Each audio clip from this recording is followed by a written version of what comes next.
për çiftin Johnny Depp dhe Amber Heard, avokatët e të cilëve ishin në gjykatë me rastin e divorcit dhe vendosën një datë të re për nisjen e procesit gjyqësor. Për më shumë detaje, shohim bashkë showbizin për sot dhe pastaj do të kthehemi në studio për t'ju informuar në pika të shkurtra për përmbajtjen e këtij edicioni.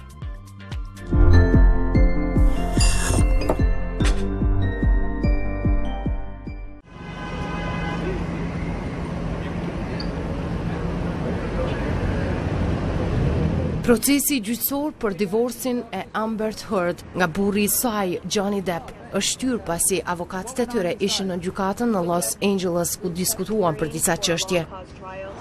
So, thank you very much. We'll see you on the 17th. Thank you.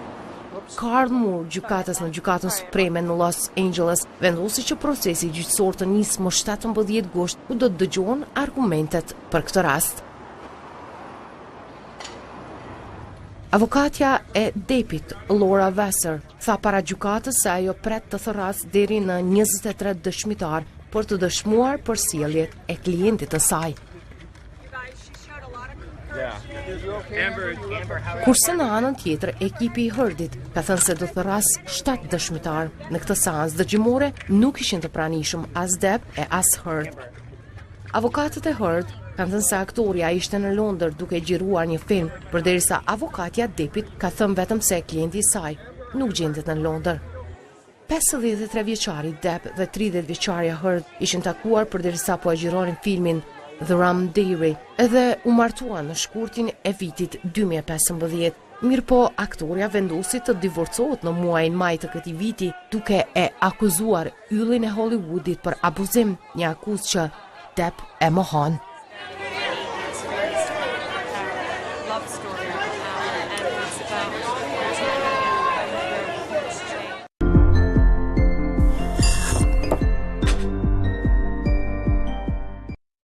Dhe tani do t'ju informojmë se kush janë në mysafirët dhe njëri cilat janë temat në kuadër të këtij edicioni të programit të mëngjesit. Po fillojmë me këndin matine. Sot në këndin matine për temë kemi zgjedhur të flasim për atë se sa Kosova është e gatshme të përballojë fatkeqësitë natyrore, madje për një gjë të tillë tashmë ekziston edhe ky ligj, cili është qëllimi i këtij ligji dhe njëherë në bazë të këtij ligji çfarë duhet të ofrojnë institucionet qytetarëve për mbrojtje në rast të fatkeqësive natyrore. Për më shumë, këto detaje do të na i shpalosin në studio përfaqësuese nga Ministria e Punëve të Brendshme. E më pastaj edhe ju e dini tashmë që mund të shtroni pyetjet apo dhe komentet e juaja përmes linjave tona të drejtë për drejta telefonike. Ndërkaq në pjesën e dytë të këtij emisioni do t'ju takojmë me rubrikën Siguria në rrugë, që tashmë e dini se realizohet në bashkëpunim me Kolegjin Tempulli dhe AMRKS-n.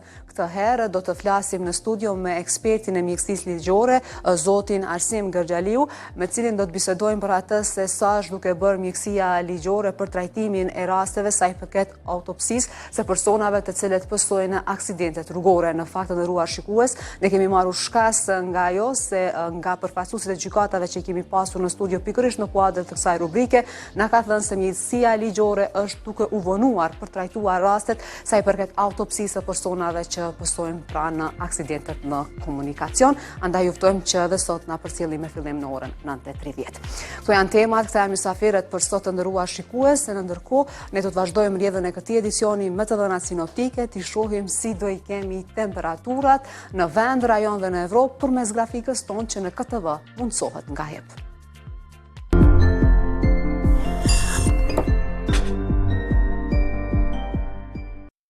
Moti në KTV sponsorizohet nga HIP. Unë nuk e di se çfarë do të sjellë e ardhmja. Unë nuk e di se me kë do të ndash jetën në të ardhmen. Unë nuk e di nga do të drejtoj rruga e së ardhmes. Por një gjë e di me siguri, që unë dua vetëm më të mirën për ty.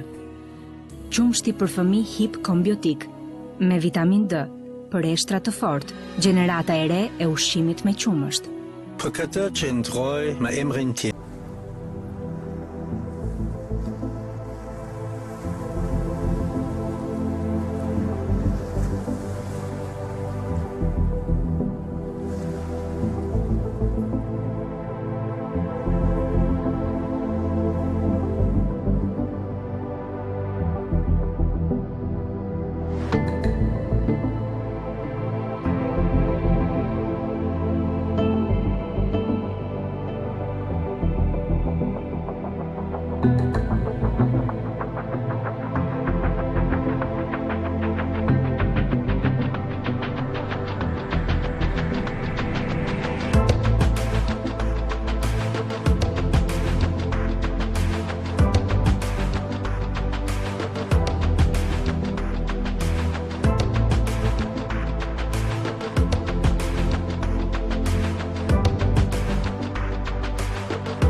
kush bën kërcime të mëdha ka nevojë për një përforcim të vogël. Fruta dhe argëtim nga HIP. Fruta të përzedhur, natyrisht pa sheqer shtesë. Dhe e tëra kjo në kualitetin më të mirë organik. Pas kësaj qëndron emri HIP. Për këtë qëndroj me emrin tim. Moti në KTV sponsorizohet nga HIP.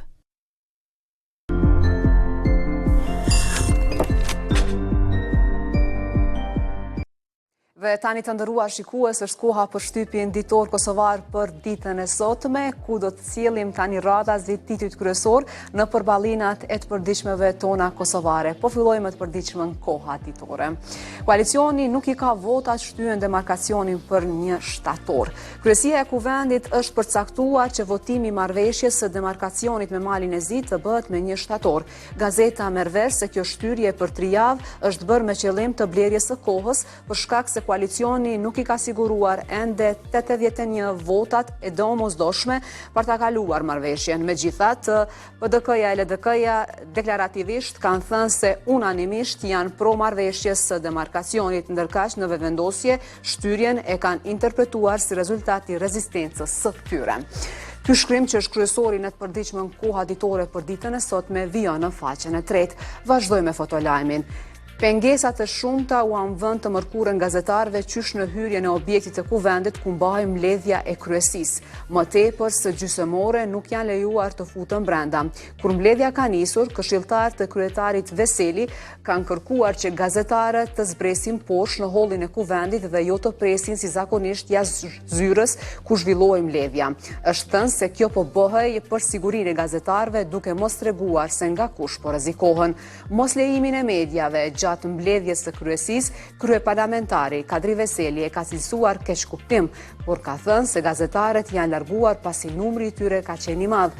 Por ky numër nuk ka qenë më i madh se mbledhjet e kaluara të kryesisë së Kuvendit, e ku gazetarët janë lejuar në hapësirën e dedikuar për ta.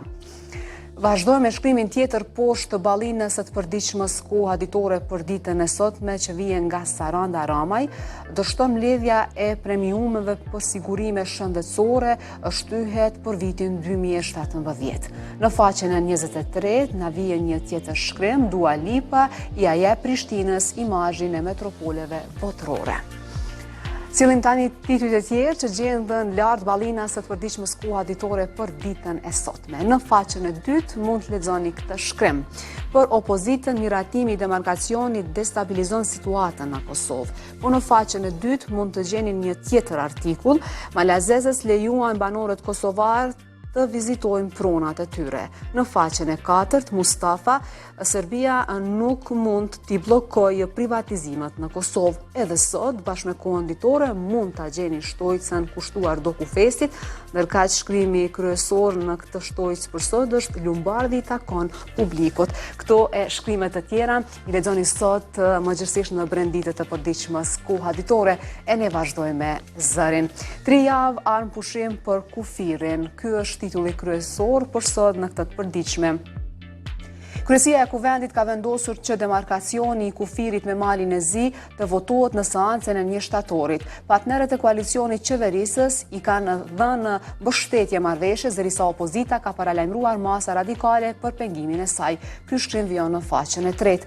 Kalojmë te shkrimi ilustruar me fotografi Bekim Çollaku, nëse kalon demarkacioni pa viza në nëntor. Artikulli vjen në faqen e 4. Vazhdojmë me Kosovën sot. Qeveria mobilizon në Brezovicën, ky shkrim vjen në faqen e 6. Poshtë ballinës së Kosovës sot, një tjetër shkrim, paqe e përkohshme në Kuvend. Shtatori nis nxehtë me votimin e marrëveshjes së demarkacionit. Ky shkrim vjen në faqen e 2. Vazhdojmë me epokën e re. Joe Bideni javën e ardhshme viziton Kosovën. Shkrimi vjen në faqen e 5. Flet për epokën e re, Recep Selimi. Demarkacioni do të zhbëhet me protesta. Shkrimi kryesor në epokën e re vjen nga faqja e 6 deri në faqen e 7. Dhe kemi arritur tek e përditshmja e radhës, është bota sot dhe do të ndalemi tek shkrimi në aktuale. Mustafa, Kosova po humb miliona me dënimet e arbitrazheve. Ky shkrim vijon në faqen e tretë. Kalojmë tek shkrimi kryesor.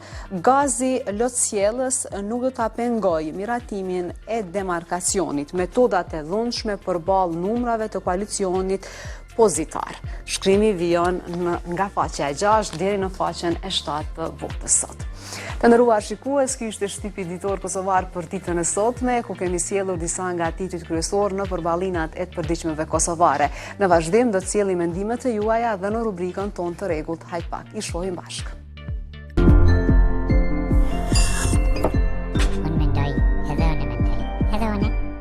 Këshillimi që ka qenë në mes të Komisionit për Demokracionin edhe Komisionit Shtetëror, që do thotë edhe Komisionit tjetër.